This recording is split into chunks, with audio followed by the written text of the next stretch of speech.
జై శ్రీరామ్. ఏ ఉంగరానికైనా సరే మనం ధరించాలనుకున్నప్పుడు ఆ ఉంగరానికి సంబంధించిన రత్నం ఏదో మనం ఫస్ట్ తెలుసుకోవాలి.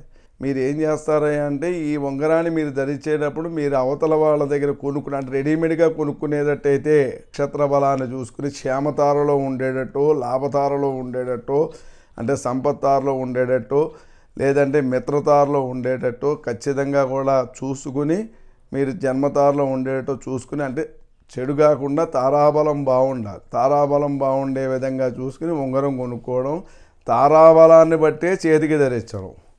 ఇవి మీకు అక్కడ తెలియకపోతే మీరు అక్కడ దగ్గరలో ఉన్న మీరు ఎవరైనా నాలాంటి వాళ్ళని కానీ లేకపోతే చక్కగా గుళ్ళో బ్రాహ్మణులు కానీ వేదమూర్తులు కానీ కనుక్కుని మీరు ఇలాంటి ఉంగరాలు ధరించడం వల్ల మీరు సత్ఫలితాలు పొందుతారు. ఎందుకంటే ఇప్పుడు ప్రతి చోట కూడా ప్రతి ఒక్కళ్ళు కూడా లేచిన నుంచి ఏ ఉంగరం పెట్టుకోవాలి గురువుగారు, నా పేరు బలాన్ని బట్టి నా నక్షత్రాన్ని బట్టి ఏం పెట్టుకోవాలని అంటారు.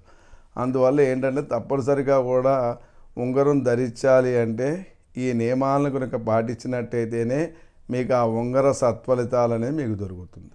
ఇక మఖా నక్షత్రానికి సంబంధించింది. ఈ మఖా నక్షత్రం ధర్మదేవత స్వరూపంతో ఉంటుంది.